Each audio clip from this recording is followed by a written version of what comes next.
Hi guys, my name is Amy and today I'm going to share some little tips and tricks with you for how I take care of my Pilea Glauca.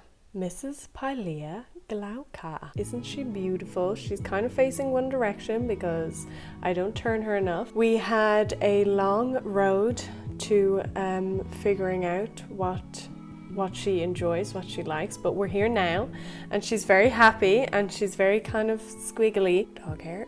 I think that she's a good kind of indication on how to trust your own instincts with your plant care. I didn't find a lot of kind of care tip videos for this plant when I got it. I feel like what I was listening to was not really the experience that I was having. But I persevered and I love her. There are some questions over the botanical name of this plant.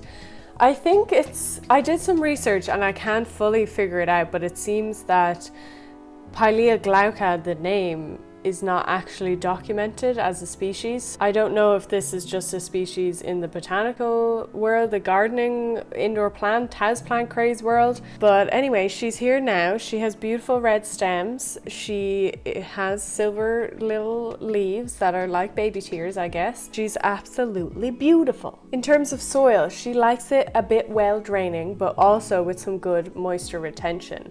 She doesn't like root rot, so you need to keep the soil well aerated for that purpose. So you can watch my standard soil mix video for that one. That's generally the type of soil mix I would use for this plant. In terms of water, this has been the big issue. So I would find that her little tiny leaves were just drying up if I let her dry out too long.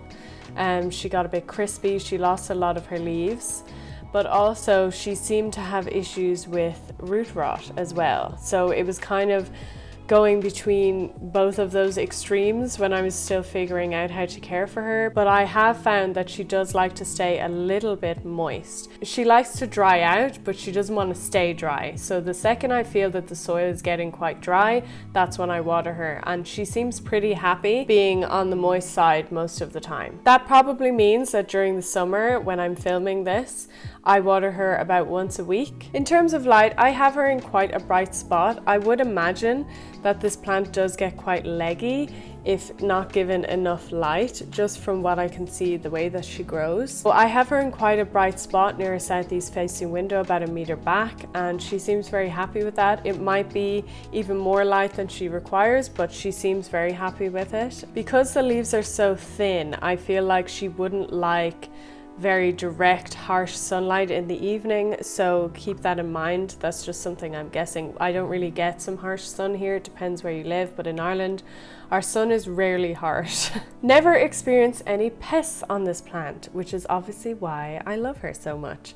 She hasn't really given me any other stress other than figuring out the watering from the beginning. Because her leaves are so thin, maybe thrips would be an issue, but as I said, never experienced any pests myself. This is a typical ground cover plant in probably some other countries, not Ireland. I have propagated this quite a few times very successfully. I've also trimmed it back to make it a bit more bushy.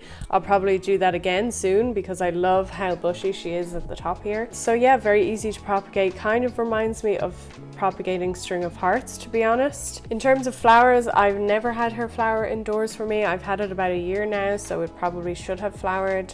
Maybe she wasn't happy for all of that year. Maybe that's why she didn't flower. I don't know.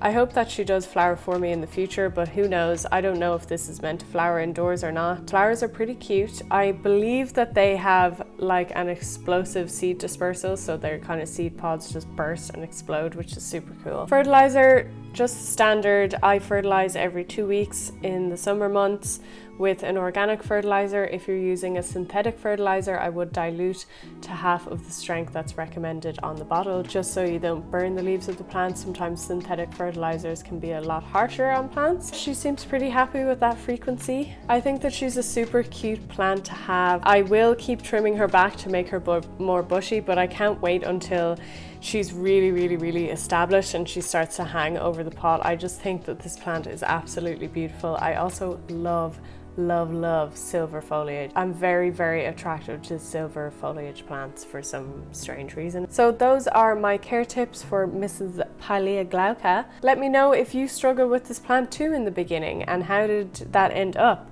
I hope that if you are having problems, this video will help you out to try and figure out what the plant needs. Just remember, if the leaves are crisping and drying up, it's drying out too long. If they're getting kind of mushy and falling off, that's likely an overwatering issue. So I think they are the main problems I've had with this plant. Let me know if that helps you. Please give this video a like down below if you liked it. Subscribe to see more of my videos whenever I put them out. Hit the bell icon as well to get a notification if that's what you want. And I will see you again in the next video. Bye.